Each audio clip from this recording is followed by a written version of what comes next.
welcome to the Hosted Bar. I'm Erin Ogden. As always, I'm joined by Jeff Glazer. This week we are kind of re-discussing or over-discussing our host from last time, actually Quinto Powell, and kind of that balance of work and life and family, and how you can love both your family and your job and expect them to recognize the other one as there. And so to get that started, what are you drinking this week, Jeff, to talk about such heavy things without the brightness that is Ashley? Yeah, I'm pretty boring today. I am drinking soda water with bitters. Ooh, you like that, I though. do. I have, this is a coffee cherry bitters. Ooh, sounds good. I am drinking with, I don't know if you can see my awesome lipstick on there, a red wine from Scott Kelly, a Pinot Noir from the Willamette Valley in Oregon. Sounds good? It's a good way to end a long week. Yeah. So, Jeff, one of the things that we talked about with Ashley is kind of the idea of it's not you versus me in a family, but it's us versus the world. And I think kind of the same with work. It's not how do you get your employees to fight against each other, but how is it us versus, maybe not even versus, but just like how do we, for us versus the goal list, or us versus getting things. And I guess it kind of reminded me of a way I've heard golf described, that it's not you versus who you're playing golf with, it's you versus the course. Yeah. No, I think that's right. It doesn't have to necessarily be a competitive thing, right? It doesn't have to be competitive. And I think to Ashley's point, I think that that this idea that the work has to get done and it's either you do it or I do it, but somebody has to do it. I mean, it's very definitely a sort of mantra that we've had at the firm, but is sort of a mantra that I've always used. That that something isn't one of our jobs. It just has to get done, and this team, is responsible for accomplishing whatever the scope our team is tasked with accomplishing. So it has to get done, and it's either going to happen by you doing it or it's going to happen by me doing it. So Lola agrees. So one thing that when I hear that though, I think about in being in high school and college and being on a team project, and team projects are the worst, right? Because it's not how do we as a team get this done unless everybody buys in. It often ends up being, a team of 5, 2 people doing it in 3 slackers. Unless you have a really good team. I remember in college we had a team of 3 people that we loved. We tried to get on every team together because we all knew we'd pull weight. But if you were on another team, you'd always have somebody that was slacking. And so I think I guess with family, sometimes it's easier because you've chosen that person at some point. But how do you avoid the slacker, or how do you balance that? Sometimes, like right now, I'm in a busy period. I am not going to pull my weight. Well, you are. Regardless. But you are pulling your weight. It's just a different kind of weight, right? I mean, what you're doing is no less within the scope of work that has to be done by the law firm, right? Because it has to get done, and you're the only person that can do that particular piece of work. So the fact that you're doing that means you're not available for doing other things. And the grand scope of the things that has to get done at the law firm has to get done by the 6 people that work for the law firm or whatever that is, right? Right, but I think one of the difficulties is at work, everyone knows what I'm working on, right? So they feel it. And what it can be hard is when you are now that what when a project is so encompassing that it can either take up family or take up resources. Like last night I was so tired I couldn't even think like what I wanted to eat, let alone what I wanted to make for supper, right? Mm-hmm. And so how does that, as a family, it can be hard, right? Because I can't pull my weight. I like not that I can't pull my weight, like I'm tapped out. And so it can be really hard when you're being tapped out in one place is being tapped out in another. So for example, I was talking to someone with a new baby, right? And being at home with a new baby, you are on 11, right? You're not sleeping, you're in charge of making sure this thing stays alive when it is completely incapable of staying alive on its own. Fair. And then going into work, trying to still do work so you can get paid to pay for the thing that is needing to stay alive at home. And so having an overarching thing, again, I don't know why I'm using golf analogies because I'm not a golfer, but like it's not hole by hole, it's course, right? You keep score hole by hole maybe, but it's really how you do over the whole course that matters. And so I guess I don't know if the analogy in the course is every week of work versus family, or year of work, year of family, or what, but I think it's so easy to get caught up in the trees that you forget to see the forest.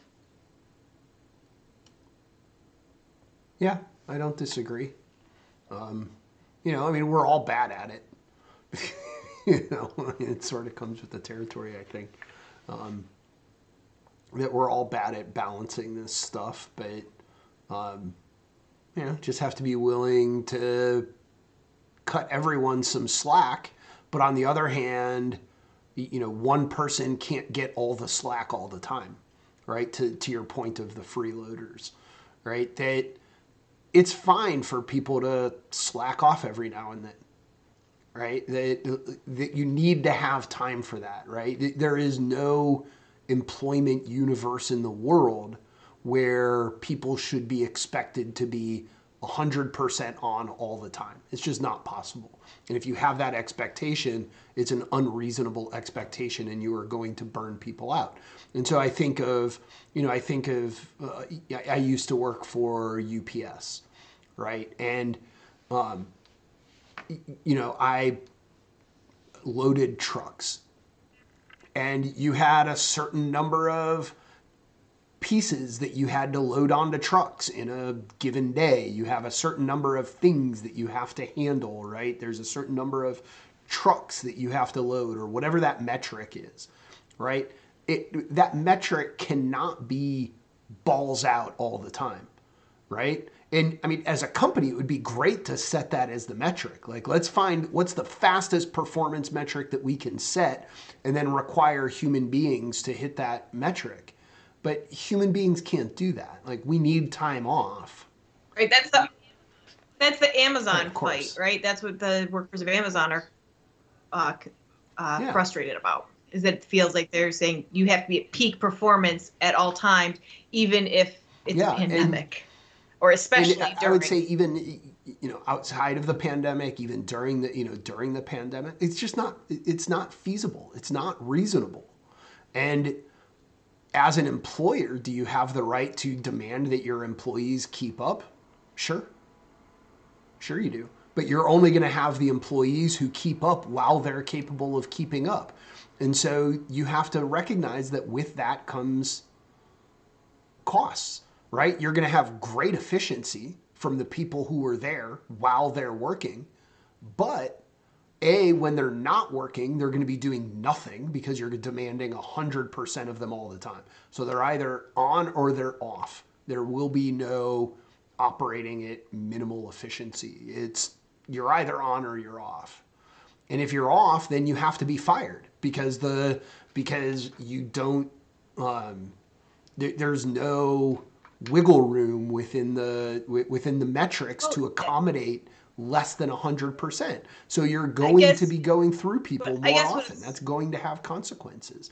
You're going to have higher employee turnover. And I guess I also heard, don't expect people to volunteer for overtime or do stuff if they're not on the clock. They're like, I already gave you all I gave you everything. The job is to give you 100% for 6 hours a day. I showed up for 6 hours. I gave you 100%. I'm done. Right? That's it. Right? That's what you pay me to do. But in our job, in this job at least, that's not what I get paid for. Right? And so the firm thinking more broadly, right, than just delivering as many packages with as few bodies as possible, right? The firm, the project, the team has work that has to get done, has a deadline to do it, and all of us on the team have to figure out how to make that happen, right? And I can do some pieces of it, but I can't do all of it.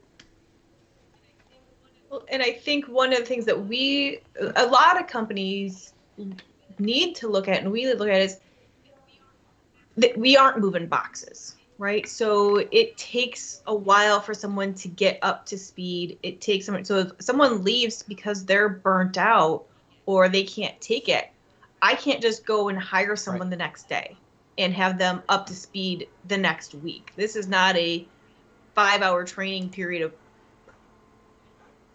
push. It's a lot. The cost of turnover is huge.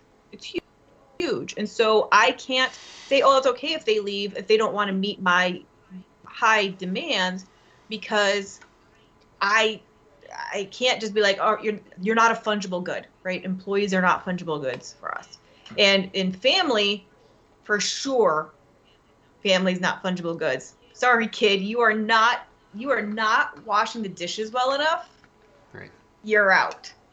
But I think this also goes to, in both work and family, about the ability to outsource.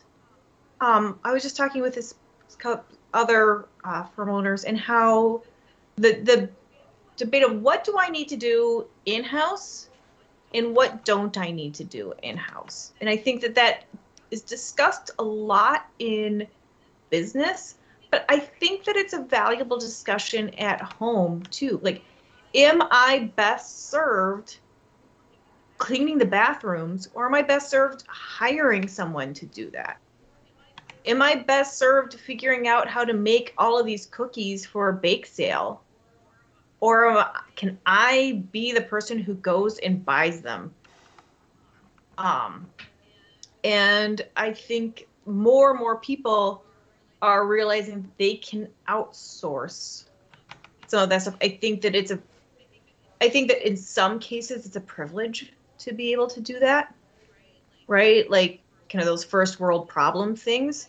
But I also think that it isn't just a rich person's thing, right? That everyone needs to be able to look at that and see if it works. And we're lucky, and I recognize we're lucky that we can make more decisions about what can be outsourced than others.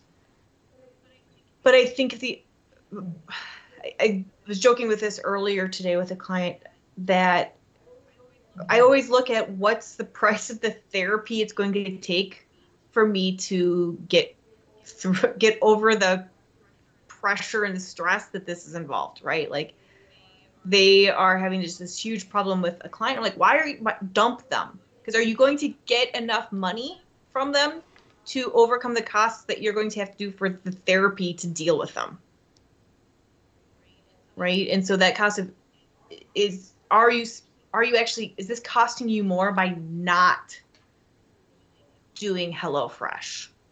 Yeah, I mean, huge Is this industries have grown up around this idea that you don't have to be a millionaire to have somebody go do your grocery shopping for you, right? Turns out Instacart is really good at that, or at least it's kind of occasionally sometimes good at that from what I hear. So, but like Fiverr and, the, what is it, Amazon, the Amazing Turk or whatever the hell it's called. I don't know. I'm not Mechanical cool enough Turk. to know. That's what it is, Mechanical Turk. Anyway, so, this idea that you can pay somebody a small amount of money to do sort of rote mechanical tasks, right? That if I need somebody to go shopping for me, I can use Instacart.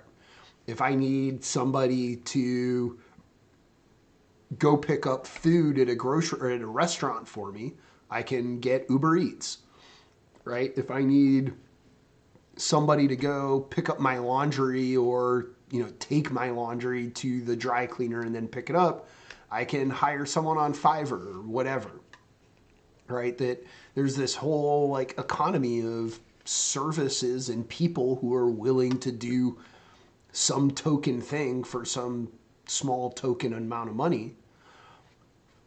You could probably argue, and I would guess that economists would argue that when you actually ask people how much they want to get paid for this kind of stuff, they tend to heavily underestimate what the actual number is, which is what I think Uber and Lyft and Instacart and sort of the gig economy people are now starting to complain about, right? I'm not getting paid enough to your point. I don't get paid enough for this shit. All right. And, people at Uber, independent contractors for Uber and Instacart and whatever are all starting to say, wait a minute, it's not actually worth $5 for me to go pick up your laundry, right? I need to get at least 10 because your laundry guy's an asshole. That was totally worth $5 for me. Though laundry is one of the things I don't bother. I would pay someone to do dishes for sure. But one of the things that I am cognizant of is that to even discuss this isn't an option for many. But I don't think that means that you should not do it just because it isn't an option for everyone. You should look to see what the option is for you. Because sometimes I'd be like, well, but not everyone can do that, so why should I? And the answer is because I need it. Yeah. Right? Or because I can do it, and because my circumstances are different. My circumstances are different. True.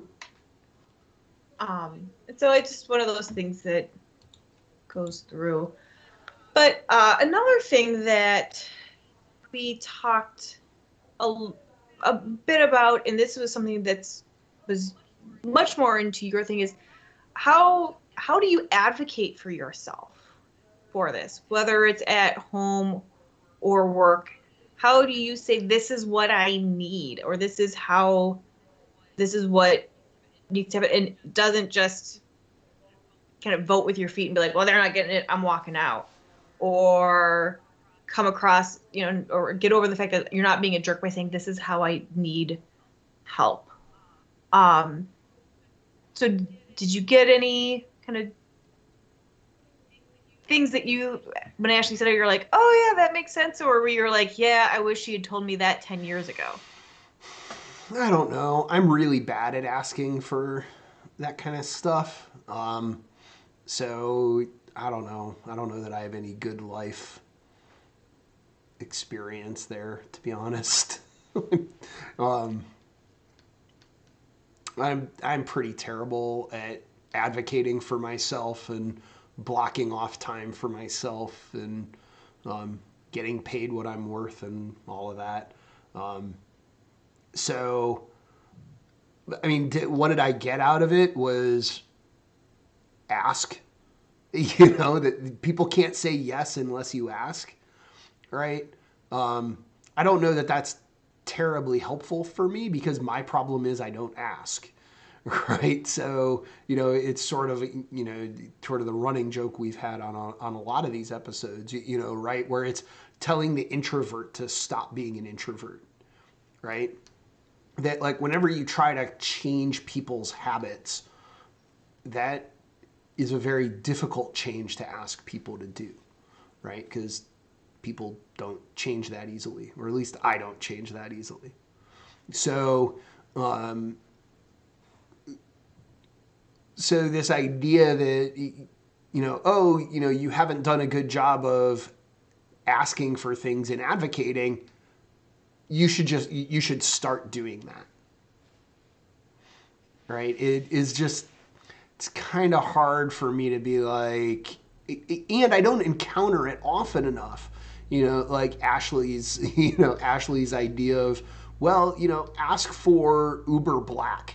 When you're negotiating, just ask for Uber Black, because if you don't get it, then you don't care. But if you do get it, then you have Uber Black. But like, that example means nothing to me. Who would I negotiate that with? Like, who would I ask? Am I going to ask the law firm that I own if I can use Uber Black? We will use Uber Black whenever you want. Or like next time I'm negotiating with a university for my teaching contract, I'm supposed to ask the university if they're going to give me Uber Black. They're going to be like, dude, be happy we let you sit in the car. I mean, like you know how to go abstract from a. Yeah, no, I get it, but like, I'm just not in a position where I'm negotiating for where like throwing that kind of a triviality in is a useful tactic. Well, but I think so. It's not It's not throwing a triviality. It's knowing knowing that it's a negotiation. I think that was part of the thing, is knowing that it's a negotiation, knowing that everything isn't a take it or leave it, knowing that you can negotiate, and part of negotiation is giving and taking. And so what can you do to feel like you've negotiated, to feel like you've had a say, to feel like it's not like, thank you, sir, may I have another? How do you, and part of negotiation is saying, is giving something that they can give, right? Like, you put in terms that if they take it, you're okay with letting go, and hopefully they take that and not some of the things that you actually hear. Because Uber Black, if you're saying I want an Uber Black and a raise, you hope that they give you the raise, and let them take the Uber Black, as opposed to you're like, no, we're not going to give you the extra $30,000, but sure, the one time in 2020 that you actually were allowed to go somewhere, you could use Uber Black. And another thing that it made me think of is, if you hear, I've told this, I have to have, because I've told this to 1,000 people, the story about the guy who trained himself to get told no. Right, where the thing I was listening to the podcast at the same time you were listening to the podcast, because we were in the car together. Yeah, but I'm guessing other people that are listening didn't. So let's go through it anyway. But where the theory was, he wanted to ask a girl out on a date, but he was so desperately scared of being told no that he wouldn't do it. So he never got the date, because he would never. So he's like, well, this is stupid. And like, what's the worst that happens? I get told no. So I'm going to essentially inoculate myself and realize that being told no isn't awful. And so he's like, I just start asking for things. And so what stuck in my head is that he was in I forget what town, but he went to the town he was in had like 2 Walmarts. And he drove to one Walmart, which was like on the east side of town. My recollection is that he was Canadian, but I could be wrong about that. I don't remember. Remember, it was Walmart. And he was like, can you he would just ask random strangers walking in or out of Walmart saying, can you drive me to the other Walmart? I have a friend meeting me there, and I got dropped off at the wrong one. And he's like, who in their right mind would give someone a ride across town from one Walmart to another? Like, nobody would give a stranger a Walmart shuttle ride. He's like, and yet I would have so many people do it. And he's like, in fact, it weirded me out because I didn't have a solution to come back from the other Walmart once I got there, because I figured no one would say yes. And he's like, it was amazing to me. I tried to get people to tell me no, and it was amazing how many times people said yes. He's like, so instead of training me how to sit to be like inured and inoculated from the nose, I learned how often people actually say yes, which I thought was such a heartwarming thing. But also, like, don't say no for somebody. Let them say no for themselves, because there's a very good chance they won't. Yeah. There's a very good chance that you will get the raise, that you will get the flexible time thing, that you will be able to work from home remotely. Yeah, I think that's a lesson I've gotten better with as I've gotten older. Maybe it's because I care less now than I did back when I cared. But, you know, maybe it's just that I'm in a position where I can actually care less. But back then I never felt like, you know, the no always felt like a tragic response, right? And so you didn't want to risk the no. And, you know, maybe the lesson is that the no isn't as tragic as you think it is. But I also think the lesson there is that over time you're differently situated from the problem. And for some people, you know, for some people the answer is not right now, but maybe later it becomes more appropriate. So I don't know. You know, I want to agree with you that, you know, you should just get over yourself and do it. But it's also not clear to me that that's a sustainable, repeatable answer of get over yourself and just do it. Interesting. I think we're coming close on time. You have to tell me. We're more or less done. Because I guess I don't know why it's not sustainable. And I think it's, again, to your point at the beginning of this, where don't tell the introvert, just become an extrovert, right? Just stop being you. Because for me, I'm like, well, it's just as sustainable the 300th time as the first, right? I guess one of my favorite definitions of an entrepreneur is that they are more comfortable at being uncomfortable, right? It's not comfortable for anyone to do that. It sucks. But the successful ones are more okay with the unsure. They're more okay with being like, I don't know what's happening. They're more okay with being uncomfortable. You know, and that same with marathon runners, they always say that if you're the greatest marathon runners are just better. It's not that they don't feel pain. They're just better at being okay with the pain. Yeah. And so, you know, how do you get okay with the pain? Some people probably just never will, but I think everybody can get better. And then it feels less like a chore it's not a question about, oh, I can't do this anymore. The sustainability is because, you know, when you practice hiking, the backpack doesn't become lighter. It's just easier for you to bear it. That is some pretty sage advice to end on. Right. From golf to hiking, what can I say? This is how I roll today. So, are we done? All right. We're done. Next time, we're actually going to be talking about culture and how to build kind of a culture of a business that maybe you can have people ask. We're having Leah Rowe. Oh, sweet. And talk. So that'll be Excellent. I'm exciting. looking forward to that. That'll be a good one. I mean, they're all good ones. I mean, I don't know why I'm saying that one's going to be any better than the But other. Leah's always But Leah, like Ashley, is their personality kind of comes through the yeah, screen really well. yeah, I like them. Awesome. Excellent. That's it. Sounds good.